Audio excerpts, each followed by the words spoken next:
Quando conhecemos a Cristo, eu acredito que a maior parte dos cristãos passaram por essa fase, né? Que é a fase do primeiro amor, onde a gente fica tão completo, tão espantado, né, com a graça, com a glória de Deus na nossa vida, que a gente sente vontade de pregar, né? A gente sente vontade de falar de Jesus para outras pessoas. Só que o tempo vai passando e as coisas vão, vamos dizer assim, vão entrando na rotina, vão ficando no cotidiano e às vezes a gente esquece que precisamos pregar Jesus, né? A gente esquece disso. Muitas vezes, por ignorância ou falta de maturidade, a gente não sabe como pregar a cruz, como pregar o Evangelho.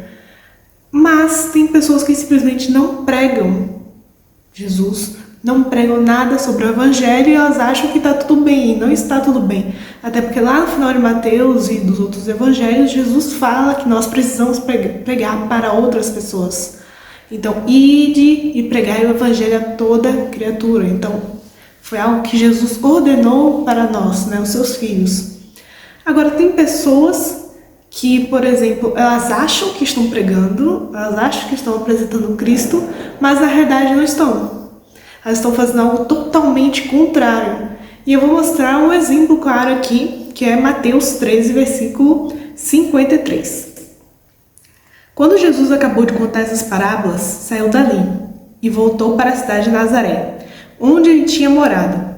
Ele ensinava na sinagoga e os que o ouviam ficavam admirados e perguntavam: de onde vem a sabedoria dele e o poder que ele tem para fazer milagres? Por acaso ele não é o filho do carpinteiro? A sua mãe não é Maria? Ele não é irmão de Tiago, José, Simão e Judas? Todas as suas irmãs não moram aqui? De onde é que ele consegue tudo isso? Por isso ficaram desiludidos com ele. Mas Jesus disse: um profeta é respeitado em toda parte, menos na sua terra e na sua casa. Jesus não pôde fazer muitos milagres ali porque eles não tinham fé. Tem outras traduções que dizem, ao invés de desiludidos, fala escandalizados. E algo que dá para perceber aqui é que basicamente as pessoas começaram a ficar escandalizadas por causa de fofoquinha, por causa de conversinhas paralelas. Então, a partir dessa passagem do versículo 53, o que a gente consegue perceber? Que Jesus ele vai para Nazaré, que é uma cidade onde ele foi criado. Então as pessoas normalmente já conheciam ele, talvez nem todas, mas algumas já conheciam. E ao invés delas falarem sobre Jesus, sobre a autoridade dele, sobre o fato dele ser o Messias, sobre, nossa, ele é o profeta de Deus, que era um pensamento comum de muitas pessoas, né? Consideravam Jesus profeta, mas nenhuma dessas frases foram anunciadas aparentemente. Mas o que aparece aqui é que as pessoas começaram a falar coisas que destruíam a fé que estava sendo construída daqueles que não conheciam Jesus. Então, eles começam a lançar dúvidas. De onde vem a sabedoria dele? Ele não é filho de José, de Maria, as irmãs dele não moram aqui? Então, ao invés dessas pessoas usarem a boca delas para falar de Jesus, para transmitir, né, o Evangelho de Cristo, elas começaram a usar a boca para outras coisas, principalmente lançar dúvida e escandalizar. E foi isso que aconteceu. Essas pessoas conseguiram escandalizar outras, e essas outras não conseguiram criar uma fé, né? Não conseguiram construir uma fé nos seus corações. E por causa disso, Jesus não pôde realizar milagres naquela terra. O que isso mostra pra gente na atualidade? Que nós precisamos ter discernimento e sabedoria para falar de Jesus. Nós não podemos falar de qualquer jeito, porque senão a gente pode escandalizar e ao invés de aproximar, a gente vai estar afastando aquela pessoa. Então nós precisamos ter uma noção clara. E como a gente vai ter essa noção? Lendo a Bíblia. Comunhão, tá? Intimidade, oração e principalmente lendo a Bíblia, porque é a partir da Bíblia que você conhece Jesus. E se você conhece Jesus, você vai conseguir pregar sobre Jesus. Você não vai falar de uma pessoa que você não conhece. Claramente. Você conhece seu pai, sua mãe, então você vai conseguir falar sobre eles. Agora, por exemplo, se eu citar algum autor aqui que você não conhece, você não vai conseguir falar sobre ele, a menos que você pesquise. Então, o nosso meio de pesquisa é a Bíblia. E para que a gente não erre, para que a gente não caia na ignorância de falar algo errado ou de acabar escandalizando, criando dúvida, a gente precisa reter conhecimento. E eu não vou mentir, eu já passei por isso, gente. Eu já preguei achando... Na verdade, eu não preguei peraí, né? Eu estava achando que estava pregando, né? Falando de Jesus, na realidade eu não estava. E eu só fui perceber isso depois. Por quê? Porque eu era uma nova convertida. Então eu não tinha discernimento ainda sobre como pregar Jesus da forma certa, entendeu? Sem escandalizar. Então tudo isso vem de um processo. Se você é um novo convertido e você passou por isso, tenha calma que você estava no seu tempo de ignorância, tá? Agora que você tem noção assistindo esse vídeo, você precisa se atentar com tudo o que você diz. Eu não vou dizer que pode acontecer um erro, alguma coisa assim, mas você precisa estar ciente, né? Você precisa estar ciente que você precisa ler a Bíblia.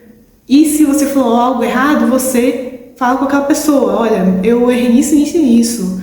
Na verdade, a Bíblia fala sobre isso, fala sobre aquilo. Então, você vai criando um discernimento aos poucos ao longo do tempo e ao longo do quanto você vai lendo a Bíblia. Então, isso pode ser mais difícil para pessoas que são novas convertidas, mas para pessoas que já estão há mais um tempo na fé, vamos dizer assim, uns 3 anos, 4 anos, 2 anos, por aí, já podem ter uma base firme, né? E, em contrapartida, nós temos também a passagem da mulher samaritana, que é muito interessante, né? Eu vou ler aqui o capítulo 4, versículo 39, que diz assim: Muitos samaritanos daquela cidade creram em Jesus porque a mulher tinha dito: Ele me disse tudo o que eu tenho feito. Quando os samaritanos chegaram ao lugar onde Jesus estava, pediram a ele que ficasse com eles, e Jesus ficou ali 2 dias. E muitos outros creram por causa da mensagem dele. Eles diziam à mulher: Agora não é mais por causa do que você disse que nós cremos, mas porque nós mesmos o ouvimos falar e sabemos que ele é de fato o Salvador do mundo. No versículo 39 diz: Muitos samaritanos daquela cidade creram em Jesus porque a mulher tinha dito. Ou seja, foi porque a mulher usou a boca dela para falar de Jesus. Ela não usou outra coisa, ela usou a boca. Então ela disse. E pelo testemunho dela, as pessoas foram levadas a conhecerem Jesus. As pessoas sentiam vontade de conhecer esse Cristo. Ou seja, as pessoas foram levadas até Jesus, Jesus proclamou o Evangelho e muitas pessoas creram. Muitas pessoas foram salvas, muitas pessoas acreditaram que ele era o Messias, o Filho de Deus. E no final, melhor ainda, no versículo 42, eles diziam à mulher: Agora não é mais por causa do que você disse que nós cremos. Ou seja, não foi mais por causa do que a mulher disse. A mulher usou a boca dela para falar de Cristo. Então, essa foi uma ferramenta, um mecanismo das pessoas serem levadas a ver Jesus, a procurar conhecer Jesus, a buscar Jesus. Então, a boca daquela mulher, o que ela disse, foi uma ferramenta, foi um mecanismo para as pessoas conhecerem Jesus. Mas não foi só isso. Quando eles finalmente tiveram uma experiência com Cristo, elas creram não apenas pelo que elas ouviram, mas pelo que elas sentiram, pelo que elas viram com os próprios olhos, pelo que elas ouviram com os próprios ouvidos, pelo que elas sentiram. Então, tem todo um processo de transformação a partir da sua boca. Então, a sua boca, ela tem um poder muito grande, né? A Bíblia fala que a língua tem um poder. E nós precisamos saber como utilizar esse poder, se para a vida ou para a morte. E é melhor que você utilize a sua língua, a sua boca para a vida.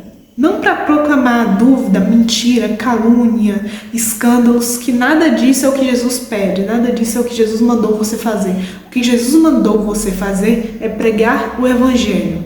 E pregar de forma certa, com discernimento espiritual, com sabedoria, com entendimento. E principalmente com gentileza.